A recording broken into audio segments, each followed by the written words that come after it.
what we should do is have the music start before this ends. My name's David Young. I'm a combat veteran and producer and audio engineer based out of Seattle, Washington.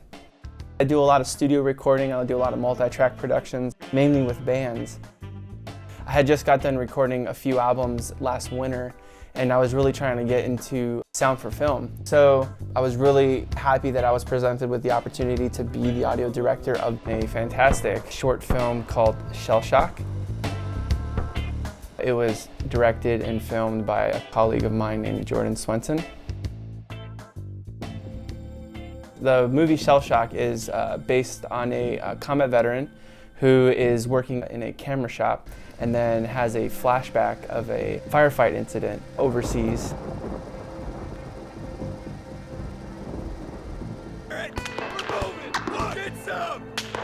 I was like completely blown away at the visual effects and first-person point of view that he was shooting from. I've never seen anything like that, besides in video games. I got super excited knowing all the work that had to be done sonically to make that film be very successful. God damn it! You got a man down!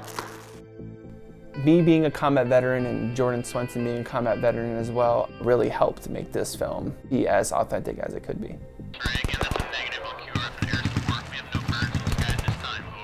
It was quite difficult working on the film in the beginning. I had to desensitize myself again. Dealing with live, real gunfire and hearing the cracks of the AK-47, it still sends chills down my back when I have to listen to it. All right, we're going to record some road flares, some wood ambiences. A major part of this film was when we recorded live gunfire and explosions up at Mount Rainier. So we'll probably be shooting into the wood line over here? Yeah, we'll be shooting like straight into that hill actually. Okay. The main goal was to bring a sort of authenticity to the movie that I feel a lot of movies lack in nowadays. It'd be safe enough to walk out there when the time comes? Yeah, oh yeah, you're good.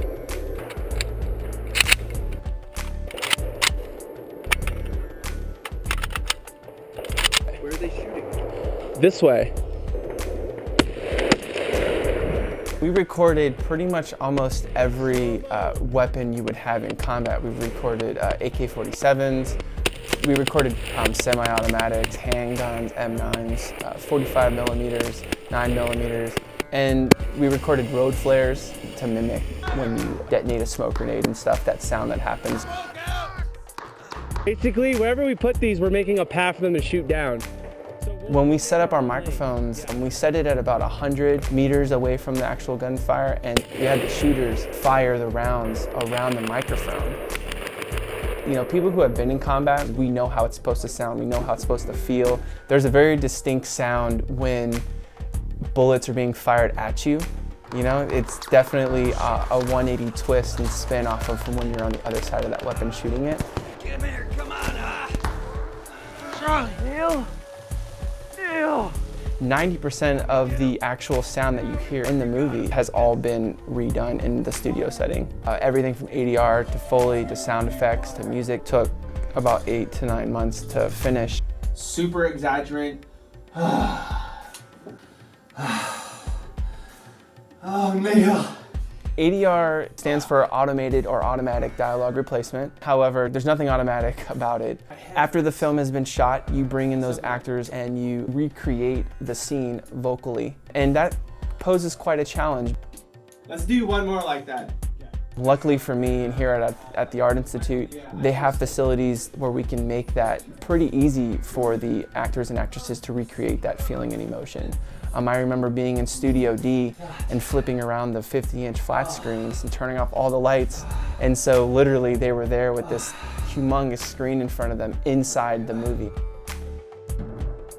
Mixing for Shellshock definitely presented its own challenges. At the end of the day, I think there was over 278 audio tracks, and it goes from super subtle and super quiet and super intimate Like in the beginning when Knox is in his camera shop, it's super quiet. You hear all his little things when he like drinking out of a glass and he's opening up a canister of film, to all of a sudden it opens up to the middle of a gunfight.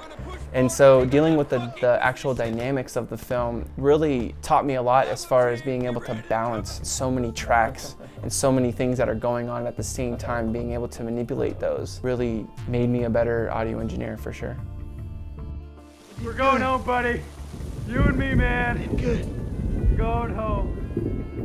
I think audio and film is extremely important. When you see a gun being shot, you know, it's my job as an engineer to try to make sure that you feel that shot, and you feel the sound, and you feel the emotion and energy that happens in the film itself. As I sit back and watch that film, I definitely feel a great sense of accomplishment. I really think working audio and film can benefit you as an audio engineer and as a whole, make you a more well-rounded engineer. I'm really looking forward to working on future sound for film projects as well.